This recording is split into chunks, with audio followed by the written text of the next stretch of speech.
धुरंधर के दर्द से लेफ्ट लॉबी अभी तक ठीक से उभर नहीं पाई थी कि राजकुमार राव अपनी नई फिल्म प्रहार के साथ आ गए हैं। योर ऑनर, पिछले 1.5 साल में इस केस के चलते बहुत बार लोगों ने मुझसे ये सवाल पूछे कि जब फोटोज वीडियोस में साफ साफ दिखाई दे रहा है तो हम कसाब को फांसी क्यों नहीं दे रहे, क्यों इतना पैसा इतना वक्त बर्बाद कर रहे हैं आतंकवादी के ऊपर। इस टीजर को देखकर लगता है कि धुरंधर के बाद आखिरकार बॉलीवुड अब उन मुद्दों पर फिल्म बनाने लगा है जिन पर पहले लोग बात करने से भी डरते थे। और फाइनली जब कसाब को निहत्था पकड़ा तो कोविलकर साहब ने यह नहीं कहा कि गोली मारो इसे, खत्म करो जल्दी, नहीं, उन्होंने कहा याला मारू नका, हाँ एविडेंस आहे। और जैसे ये टीजर आया पूरी left liberal lobby melt down mode में चली गई। और देखो वजह भी साफ थी, इस फिल्म में राजकुमार राव ने उस वकील उज्जवल निकम का रोल निभाया है जिसने 26/11 के इकलौते जिंदा पकड़े गए आतंकवादी अजमल कसाब को अदालत में लड़कर फांसी तक पहुंचाया था। For the crime of waging war against India, I Ujjwal Nikam ask that Ajmal Amir Kasab should be hanged till his death. हो सकता है ये फिल्म आपको एक नॉर्मल कोर्ट रूम ड्रामा लगे, पर सच बताऊं तो ये उससे कहीं ज्यादा पावरफुल होने वाली है और कांग्रेस के लिए ये एक नाइटमेयर साबित हो सकती है, क्योंकि ये फिल्म एक इंसिडेंट नहीं बल्कि उस पूरे दौर का, जिस दौर में यूपीए यानी कांग्रेस की सरकार बैठी थी, उस पूरे दौर का सच सामने लेके आएगी। और देखो वो दौर जितना याद आएगा कांग्रेस उतनी ही एक्सपोज होती जाएगी।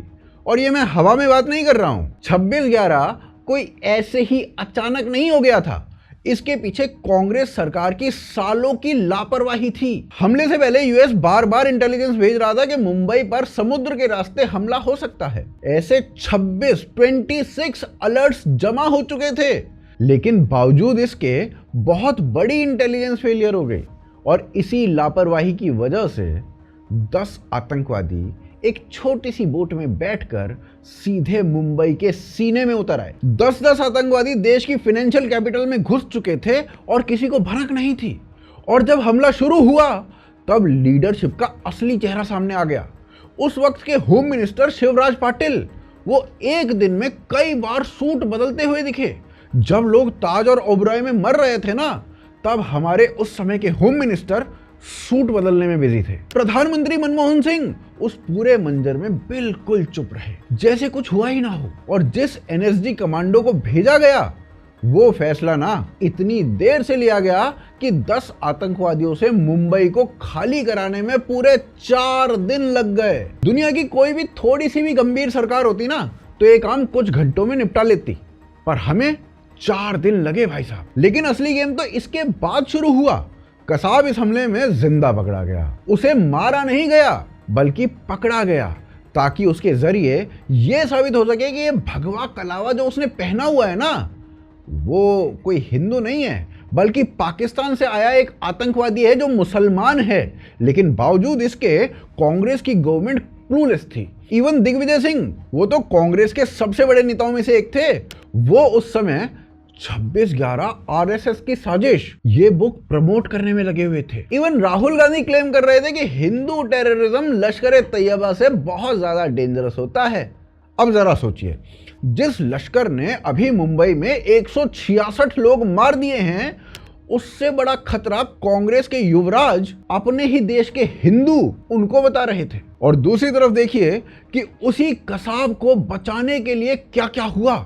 इंडिया ने उसे एक पूरा ट्रायल दिया ताकि दुनिया को यह दिखा सकें कि हम आतंकवादी के साथ भी कानून से ही निपटते हैं। कसाब ने पहले पाकिस्तान से अपना वकील मांगा, लेकिन पाकिस्तान ने कसाब को मना कर दिया। इनफैक्ट पाकिस्तान ने तो कसाब को अपना सिटीजन मानने से ही मना कर दिया, क्योंकि भाई पाकिस्तान को ना अपने ही घर में पले बड़े आतंकवादी को पहचानने में थोड़ी सी शर्म आ रही थी। फिर भी इंडिया ने उसके लिए वकील खड़े कर दिए, उसकी हर अपील सुनी गई, सुप्रीम कोर्ट तक ने उसका रिव्यू और दया याचिका पूरा प्रोसेस किया। और हद तो भाई साहब तब हो गई जब कोर्ट ने तो कसाब को फांसी देने के ऑर्डर दे दिए, लेकिन कसाब की फांसी को रोकने के लिए पूरी अर्बन नक्सल और लेफ्ट लॉबी की जमात एक साथ खड़ी हो गई। नहीं नहीं, ये तो बेचारा आतंकवादी था, इसको कैसे मार सकते हो आप। स्क्रीन पर उन सब के नाम आप देख सकते हो जिन्होंने ये लंबा चौड़ा लेटर लिखा था कि नहीं नहीं कसाब को फांसी नहीं होनी चाहिए।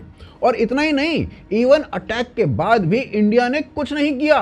इंडिया में अटैक हुआ, इंडिया के अप्रॉक्सीमेटली 170 लोग मारे गए, लेकिन जस्ट 7 महीने के बाद इंडियन प्राइम मिनिस्टर ने अमन की आशा का गीत गाना शुरू कर दिया। और देखो, अगर केवल गीत ही गाया जाता, बात केवल गीत तक सीमित रहती, फिर भी ठीक था। इंडिया ने पाकिस्तान को $25 मिलियन एड में दे दिए। बेसिकली उनके स्टेट स्पॉन्सर्ड टेररिस्ट्स भारत में घुस के हमें मारने में बिजी थे, बट हम स्टिल उन्हीं के स्टेट को फंड कर रहे थे, पोटेंशियल टेररिस्ट को बचाने के लिए पैसे प्रोवाइड कर रहे थे।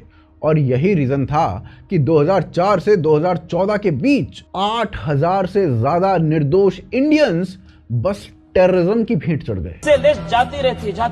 In just 10 years of the UPA government between 2004 and 2014, more than 8,000 civilians were killed because of terrorist attacks in this country. 2005 में दिल्ली ब्लास्ट हुए, 2006 में मुंबई ट्रेन ब्लास्ट हुए जहां 187 लोग मारे गए, 2007 में हैदराबाद ब्लास्ट, 2008 में जयपुर ब्लास्ट, 2008 में अहमदाबाद ब्लास्ट, फिर पुणे, फिर दिल्ली। हर बार पैटर्न सेम रहा, ब्लास्ट होता था, लोग मरते थे। इन्वेस्टिगेशन में पाकिस्तान बेस्ड ग्रुप्स जैसे लश्कर तैयबा या जैश ए मोहम्मद, इनका लिंक मिलता था। कुछ दिन मीडिया में डिबेट होती थी और फिर मामला धीरे धीरे खत्म कर दिया जाता था। और यहीं पर सबसे बड़ा फेलियर दिखता था, क्योंकि कांग्रेस सरकार के दौरान फोकस ना अटैक को रोकने पे नहीं था, बल्कि इस बात पे था कि यार कहीं पाकिस्तान से रिश्ते खराब ना हो जाएं। और इसीलिए हर अटैक के बाद डिप्लोमेटिक टाइज को तोड़ने के बजाय उन्हें और सुधारने की बात की जाती रही। बाटला हाउस में एनकाउंटर हुआ तो उसके बाद सोनिया गांधी के आंसू टपकने लगे।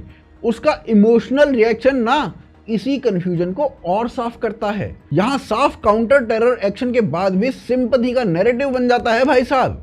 और इस अप्रोच का सीधा असर यह हुआ कि पाकिस्तान की आईएसआई और उनके जो नेटवर्क्स थे, उनका कॉन्फिडेंस लगातार बढ़ता चला गया। और जब इनका कॉन्फिडेंस बढ़ा तो ये जो अटैक्स थे ना, ये आइसोलेटेड इंसिडेंट नहीं रहे, अब ये चेन बन गए।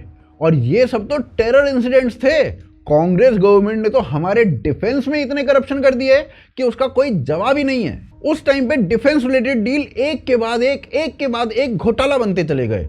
आप ना टेट्रा ट्रक स्कैम याद करो।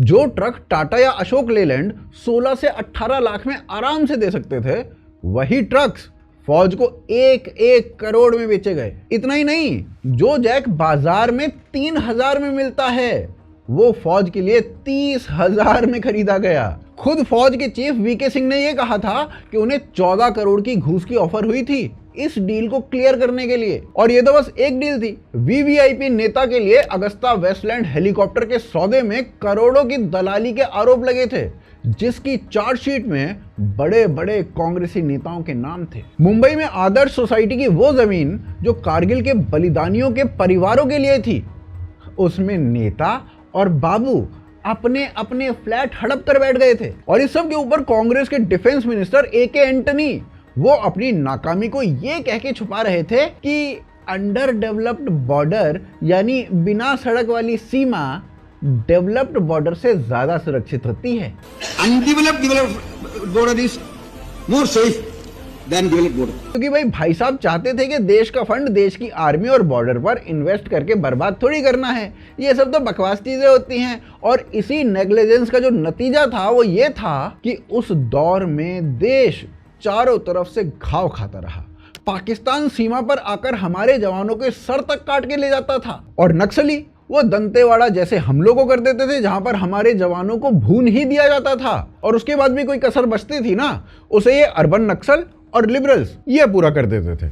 हमारे ही दुश्मनों को ग्लोरीफाई कर करके, उन्हीं ही विक्टिम बना बनाकर। यानी अगर शॉर्ट में कहूं तो ये देश एक ऐसे दौर से गुजर रहा था जो शायद इंडिया का सबसे खराब, सबसे घटिया, सबसे बुरा दौर था। और सच कहें तो हम उस दौर से बस भगवान भरोसे ही निकले हैं। और अब जब कोई ऐसी फिल्म आएगी जो ये दिखाएगी कि उस दौर में क्या क्या गुल खिलाए गए हैं, तो ये पूरी हकीकत लोगों के सामने आ सकती है। और ऐसी फिल्म्स कांग्रेस और लिबरल्स की सबसे बड़ी मुसीबत का कारण बन सकती हैं, क्योंकि ना तो वो इस फिल्म को रोक ही सकते हैं और ना ही खुलकर इसका विरोध कर सकते हैं। क्योंकि इससे पहले इन्होंने धुरंधर में यही ट्राई किया था, पर इनके क्रिटिसिज्म और हेट ने उस फिल्म को ऑल इंडिया ब्लॉकबस्टर बना दिया। धुरंधर के बाद सोसाइटी के एक बड़े तबके को उस पुराने दौर की असलियत समझ आ चुकी है।